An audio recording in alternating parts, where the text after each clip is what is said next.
Hello and welcome to the first edition of In the Box Seat, a weekly look at all things happening here at the Gold Coast Turf Club.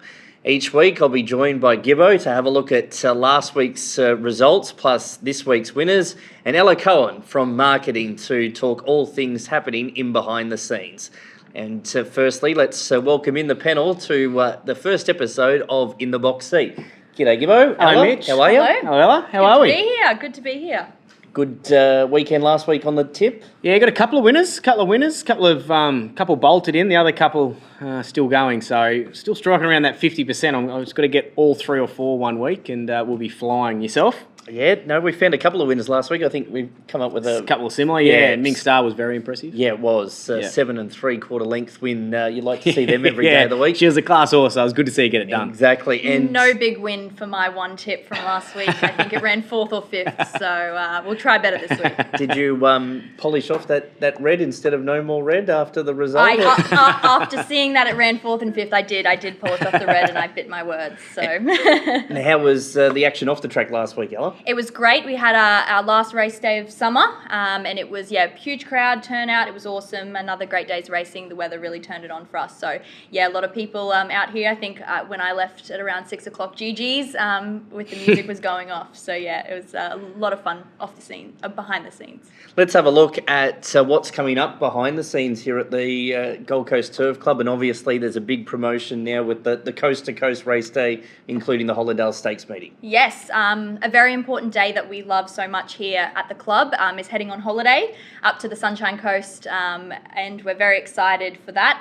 Packages have gone on sale, and it'll be all the great racing and packages that you know and love just up at the sunny coast. So we're excited to take some members up there, and obviously the staff as well. It'll be lots of fun. So pretty much from a member's point of view, it's the same sort of setup as a normal Saturday here, but you're just on the bus up to the Sunshine Coast. Absolutely. Playing away from home. Road trip. Exactly. What more could you want?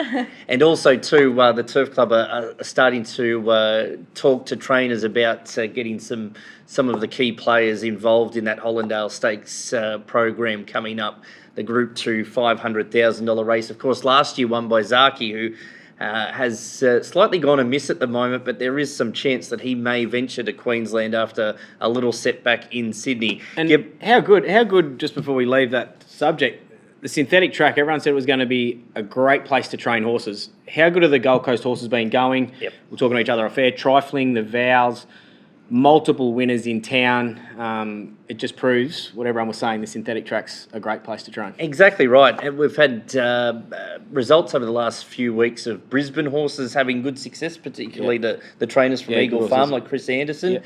But vice versa, the Gold Coast trainers are going well elsewhere. Adam Kempton with another Metropolitan winner yesterday in Charge On. Yep. And he had a smart one win at Lismore last Friday in Host Win Supreme, which went around at 6.50, which I should have followed up from its Bow Desert trial. I could feel that hurt a little bit there. The 5-length Bow Desert trial win. I thought I might have found a winner from that session, but anyway, not to be. Let's find a winner for this Saturday's program. Some decent races. Gibbo, I reckon this is one of the stronger programs that we've had with, say, that Benchmark 62 with a number of horses that have won here previously, all combining in the one race. Yeah, agree. And I think the Benchmark 68, the last, is a good race as well. I do. I think it's a good meeting. I'm going to kick off in the first. Race 1, number 4, Minto's Doro. Just comes out of a far stronger race, in my opinion. It'd be far better for the debut run, fitter, loomed to run well that day and just sort of stop late, but as I said, fitter, easier race. So race 1, number 4, Minto's Doro. And I'm also going to go race 5, number 2, Fresh Prince. Callow jumps on. North Queenslander coming down. Got a picket fence, just keeps winning. Throw Callow on, that's another tick. I reckon he'll go to the front, hold the fence, be the one they have to run down. So race 5, number 2 is my other one, Fresh Prince. He certainly made it mention that he rode the last winner here at Trackwork on Tuesday morning, the King. I'm going to clash with you in race number 5. I caught up with Glenn Thornton on Tuesday morning at Trackwork after his winning double on last Saturday, and he gave this horse a good push to me. If he backed up well during the week, that the intention was to run A Ton of Delight again. A former Chris Waller runner. He had his first start for Glenn on Saturday and raced well. So he's on a 7-day turnaround, and this is what Glenn had to say during the week at Trackwork. So at this stage, without a doubt, he will back up. As I said, he's done great.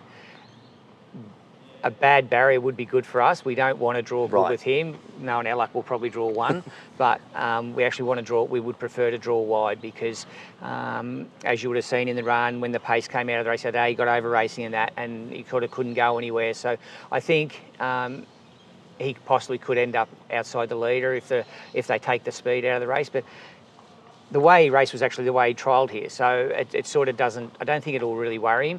I think he'll be better for the run, and I think he'll run super. So as you can see there, Glenn was quietly bullish, and now that the horse has accepted, I'm assuming he's done everything right during the week. So a bottle of red on it for us. Yep. Race 5, Fresh Prince for Gibbo, and a ton of delight for myself. And speaking of red, Ella, what have you come up with for your selection this week? So, as I'm no expert, obviously, Gibbo's got the form and Mitch has the expertise, so I'm not going to pretend that I am, and I'm going to go and represent the average punter here and just choose by name.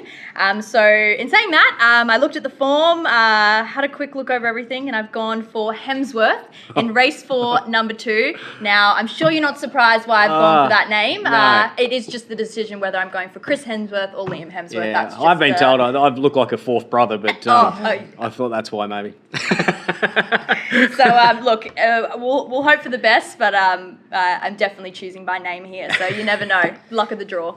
The mail is you looked at you opened up your laptop this morning when you got into the office, and the picture was the wallpaper, and you saw the horse in and thought that'll do me. Gave me my inspiration. In fact, Hemsworth was a good strong winner last time around, so it should be awfully hard to beat in that 4th race.